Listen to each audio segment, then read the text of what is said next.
এইদিকে একটা কড়াই চাপিয়ে দিয়েছি। এখন হবে কাঁকরোল দিয়ে চুনো মাছ দিয়ে ঝাল। কড়াইটা অনেকটাই গরম হয়ে গেছে। কড়াইতে এবারে সরষের তেল দিয়ে দেবো। চুনো মাছগুলো ভাজবো, তাই একটু সরষের তেল দিয়ে দিলাম।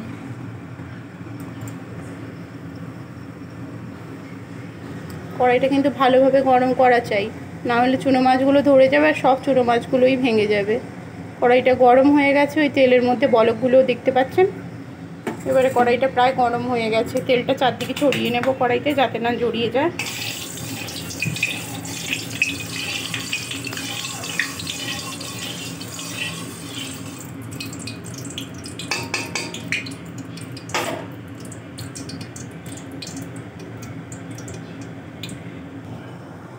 এই যে নুন হলুদ দিয়ে মেখে রাখা চুনো মাছ, এগুলোকে এবারে তেলটা ভালোভাবে গরম হয়ে গেছে, ধোঁয়া উঠে গেছে। এগুলো এবারে অল্প অল্প করে ভেজে নেব।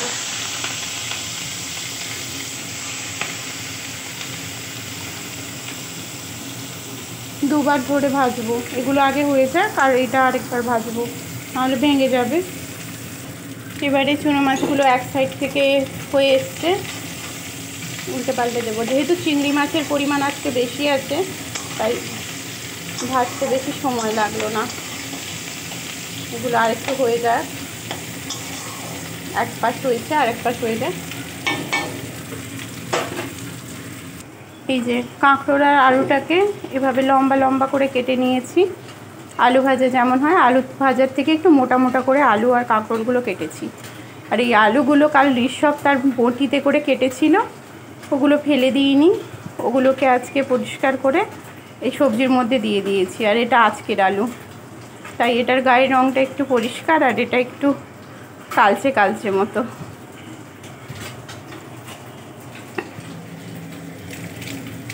মাছগুলো কিন্তু এবারে ভাজা হয়ে গেছে, লাল লাল হয়ে গেছে। আমি কিন্তু এই প্লেটটাতে এবারে মাছগুলো তুলে নিচ্ছি। ঋষভ এসেছে, সে দেখেছিল যে চিংড়ি মাছ রান্না হবে, ও চিংড়ি মাছ ভাজা আনতে এসেছে। এটা গরম, ফ্যানের নিচে গিয়ে রাখো, ঠান্ডা হলে খাবে, ঠিক আছে? আর যে চুনো মাছগুলো আছে ওগুলো এবারে দিয়ে দেবো।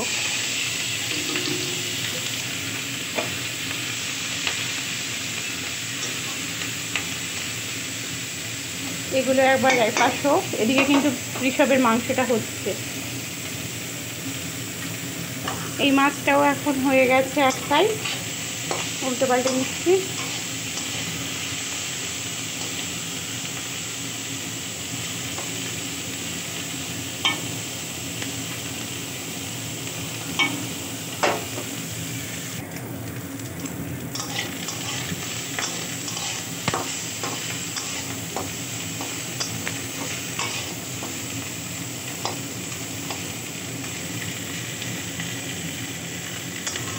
মাছগুলো প্রায় ভাজা হয়ে এসছে, আর একটু ভেজে নেব। চিংড়ি মাছগুলো কিন্তু ভাজা হয়ে গেছে, এই বড় মাছগুলো একটু ভাজা কম আছে। দুটো সিটি পড়ে গেছে, আর একটা পড়লেই নামিয়ে নেব। মাছটা আমি ভাজা হয়ে গেছিলো, তাই তুলে সরিয়ে রেখেছি। এবারে কড়াইতে দেব সর্ষের তেল। তেল দিয়ে দিয়েছি, তেলটা কিন্তু গরমও হয়ে গেছে। এই রান্নাটার ফোড়ন বলতে 5 ফোড়নই দেবো, একটু বেশি পরিমাণে ফোড়নের। তেলটা যেহেতু গরম হয়ে গেছিলো, ফোড়নটা তাড়াতাড়ি পুড়ে যাবে। এবারে দিয়ে দেবো একটু বেশি পরিমাণে পেঁয়াজ, কুচনো পেঁয়াজ।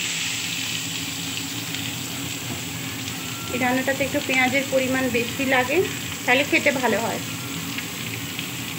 আর দিয়ে দেব, এখন নয় পরে দেব,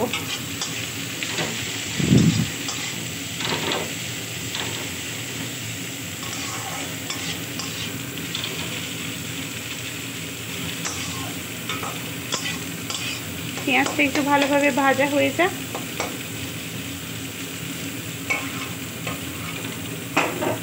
এটাতে মশলা বলতে শুধু আদা বাটা, লঙ্কার গুঁড়ো আর হলুদের গুঁড়ো আর লবণ, আর সেরকম কিছু মশলা পড়বে না। জিরে মৌরি বা রসুন সেরকম কিছুই পড়বে না। এই যে 3টে সিটি পড়ে গেছে, এবার প্রেসার কুকারটা বন্ধ করে দিচ্ছি।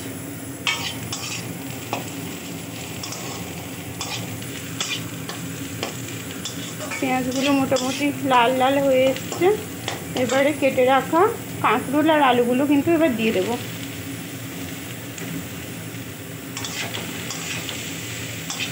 এগুলো এবারে তেল, পাঁচফোড়ন আর পেঁয়াজের সঙ্গে ভালো করে একটু ভেজে নেব। এখন নুন অ্যাড করব না, নুন দিলেই জল কেটে যাবে আর ভালোভাবে ভাজা হবে না। এটা একটু সেদ্ধ সেদ্ধ হয়ে যাক, তারপর নুন দেব। ঢাকাও দেব না, ঢাকা দিলে ঘাম পড়ে আবার জল হয়ে যাবে, তাই ঢাকাও দিচ্ছি না। খোলা অবস্থায় একটু ভালো করে ভেজে নেব। নামিয়ে এই ওভেনটাতে এবারে ভাত বসিয়ে দিচ্ছি। এই যে ভাতের হাঁড়ি বসিয়ে দিলাম। এই সবজিটা রান্না হয়ে যাওয়ার পর আমাদের মাংসটা রান্না করব। 3 জন মাংস, তো 3 জনের 500 মতো মাংস ছিল, তার থেকে কিছুটা মাংস দেখলেন তো বিশপকে রান্না করে দিলাম। আর এইটা আমাদের এই বেলা হয়ে যাবে 3 জনের।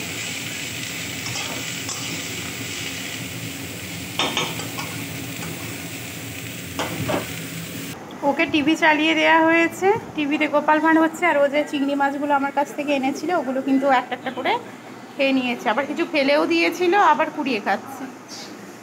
গোপাল ভাঁড় হচ্ছে, ও দেখছে গোপাল ভাঁড়।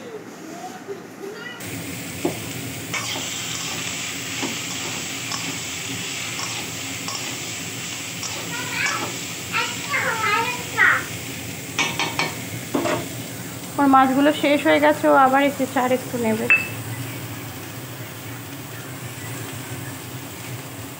আর নয়, হ্যাঁ এগুলো রান্না হবে, এগুলোই খাও, যাও যা। ইলেকট্রিক চলে গেল। এটা চার্জার লাইট, তাই একটু জ্বলছে, কিছুক্ষণ জ্বলার পর ওটাও আর জ্বলবে না। চাল বের করে চাল ধুয়ে ফেলেছি। ভাতের হাঁড়ির জলটা নিশ্চয়ই এখন গরম হয়ে এসছে, তুলে দেবো। কারেন্ট তো চলেই গেছে, আগে থেকেই বললাম ইলেকট্রিক নেই। এই কাঁকরোলটার মধ্যে এবারে লবণ দিতে হবে, তাহলে ভালোভাবে সেদ্ধ হয়ে যাবে। ঢাকাও দিয়ে দেবো।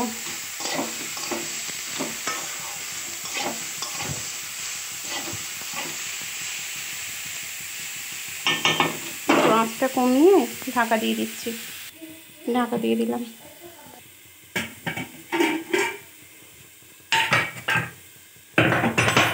চালটা কিন্তু এবার তুলে দেবো।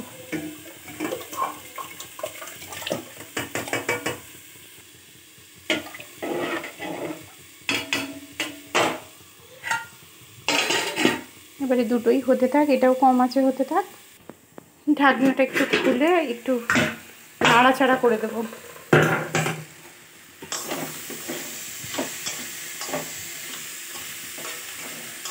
এবার এটার মধ্যে একটু হলুদ দিয়ে দেবো পরিমাণ মতো। অন্ধকারের মধ্যে বোঝা যাচ্ছে না, যেহেতু ইলেকট্রিক চলে গেছে বললাম। এই কারেন্ট চলে গেলে খুবই অসুবিধে হয়, যেহেতু সামনের দিকে রান্নাঘরে জানালা নেই, জানালা না থাকার কারণে আলোও আসে না বাইরে থেকে। হলুদটা দিয়ে দিয়েছি, এখন কম আছে, এটা আরও ভালোভাবে সেদ্ধ হবে। আর ভাতের হাঁড়ির বলক চলে এসছে, আমি একটু তুলে দিলাম। মেন জিনিসটা করে ফেলি, যে হাতটা ভালো করে পরিষ্কার করে ধুয়ে নিলাম। একটু কারেন্ট চলে গেছে, মাংসটা তাড়াতাড়ি রান্না যাতে কি করে হয় সেটাই ভাবতে হবে। আগে ভেবেছিলাম যে মাংস মশলা কষিয়ে রান্না করব, এখন ম্যারিনেট করে নেব। আগে না পেঁয়াজগুলো দিয়ে দিচ্ছি, পেঁয়াজ আর লবণটা দিয়ে মেখে নেব। আমি সব গুছিয়ে নিয়েছি এখানে।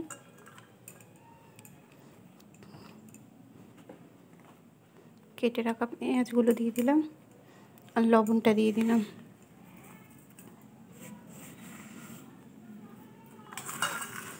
ভালো করে পেঁয়াজটা আর লবণটা আগে মেখে ফেলবো। প্লিজ আস্তে আস্তে নামো, পড়ে গেলে নাকি? আচ্ছা দাঁড়াও।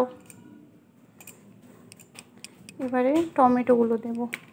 টমেটোগুলো এতটা দেব না, টক হয়ে যাবে, অন্য কোনো রান্নাতে দিয়ে দেবো। আর এটা হলো দারুচিনি, 3টে লবঙ্গ আর 2টো লবঙ্গ আর 3টে এলাচ দিয়ে দিলাম। আর এবারে লঙ্কার হলুদটা দিয়ে দেব। লঙ্কার হলুদ গুঁড়োটা দিয়ে দিয়েছি। এবারে দিয়ে দেবো একটা কাঁচা লঙ্কা। আর এবারে দিয়ে দেবো মাংস, ধুয়ে রাখা মাংসটা।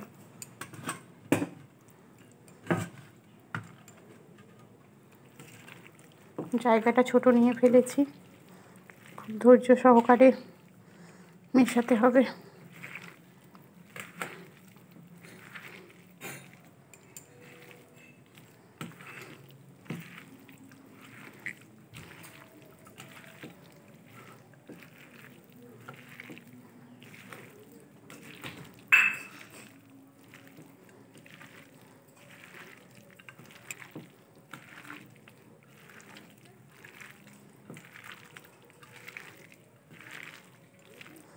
সব মাংসের গায়ে মোটামুটি মশলা লেগে গেছে। ওপর থেকে এবারে দেব সাদা তেল, সর্ষের তেল নয়, সাদা তেল দেব।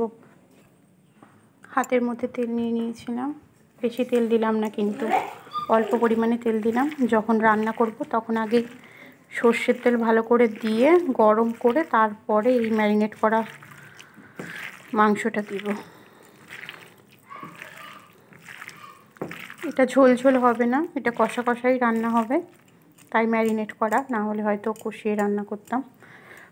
এবারে মেন যে ইনগ্রিডিয়েন্টস সেটা হলো চিকেন মশলা। এভারেস্টের চিকেন মশলাটার টেস্টটা কিন্তু খুবই ভালো, আমাদের ঘরে খুব ব্যবহার করি আমি।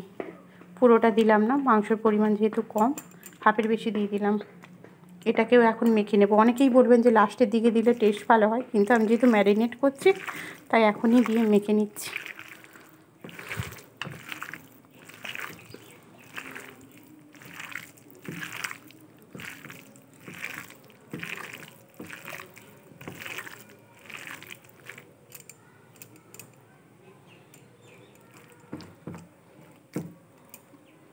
এবার এটাকে না একটু ঢাকা দিয়ে রাখবো।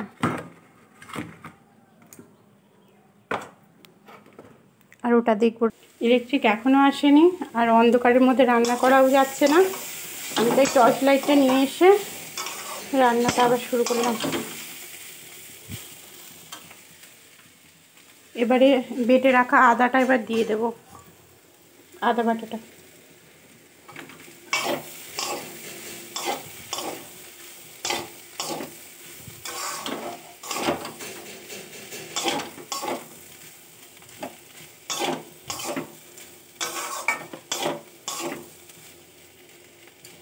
আদাটা একটু ভাজা হোক, তারপর সবজিগুলো সেদ্ধ হয়েছে কিনা দেখে যে পরিমাণ মতো জল দেব। লবণ কিন্তু আমি আগেই দিয়েছিলাম, এবারে লাস্টে চেক করব যে লবণটা আর লাগবে কিনা। এখন তো আর দেবো না লবণ, হলুদও দিয়ে দিয়েছিলাম আর হলুদ লাগবে না। আদাটা দিয়েছিলাম, আদাটা প্রায় কষানো হয়েই এসছে।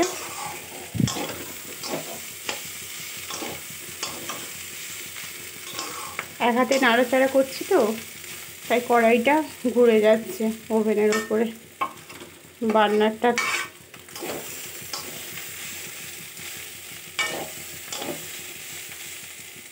এবারে দেখা যাক যে কাঁকরোলটা সেদ্ধ হয়েছে কিনা। কাঁকরোলটা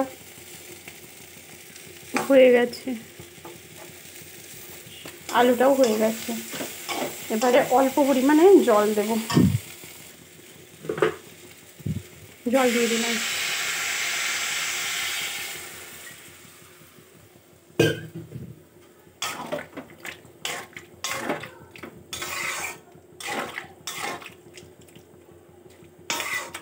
দিয়ে দিলাম জল। এবারে দিয়ে দেব ভেজে রাখা চুনো মাছগুলো। এই যে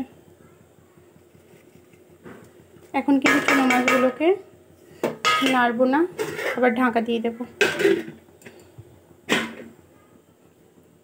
কিছুক্ষণ হয়ে গেল, ঢাকনা খুলে দিয়েছি। কয়েকটা চুনো মাছ থেকে গেছিলো প্লেটে, ওগুলো দিয়ে দিলাম। এবারে মেন জিনিস দেওয়ার পালা, অল্প পরিমাণে ঝাল, মানে শুকনো লঙ্কার গুঁড়ো। এবারে শুকনো লঙ্কার গুঁড়োটা দিয়ে দিলাম। অনেকে হয়তো বলতে পারেন যখন হলুদ দিয়েছিলাম তখন কেন দিইনি। তখন শুকনো লঙ্কার গুঁড়োটা দিলে কড়াইতে জড়িয়ে যেত আর কড়াইটা তাড়াতাড়ি ধরে যেত, তাহলে আর কাঁকরোলগুলো অত সুন্দরভাবে ভাজাও হতো না, সেদ্ধ হয়ে যেত না ভাপে। তাই এখন মাছগুলো আর লঙ্কাটা মিশিয়ে দিলাম। তখন মাংসতে টমেটো বেশি হয়ে গেছিলো, কিছুটা টমেটো এটাতে দিয়ে দিলাম। টমেটোটা একটু আগে দিলে ভালো হতো, কিন্তু আমার মনে ছিল না, কারণ এখন তো আর কিছু রান্না হবে না, বেকার এই কাটা টমেটোটা ফ্রিজে রাখতে চাইছিলাম না, তাই দিয়ে দিলাম। আর কিছুক্ষণের মধ্যেই এটা হয়ে যাবে। তেলটা একটু ছেড়ে ছেড়ে আসলে নুনটা টেস্ট করে নামিয়ে নেব, তাহলেই কাঁকরোলের চুনো মাছ দিয়ে ঝাল তৈরি হয়ে যাবে। নুনটা টেস্ট করে নিয়েছি, এবারে আলু আর কাঁকরোলগুলোকে না একটু খুন্তি দিয়ে একটু মিশিয়ে নিচ্ছি। টমেটোটাও এই ফাঁকে সেদ্ধ হয়ে গেছে ভালোভাবেই।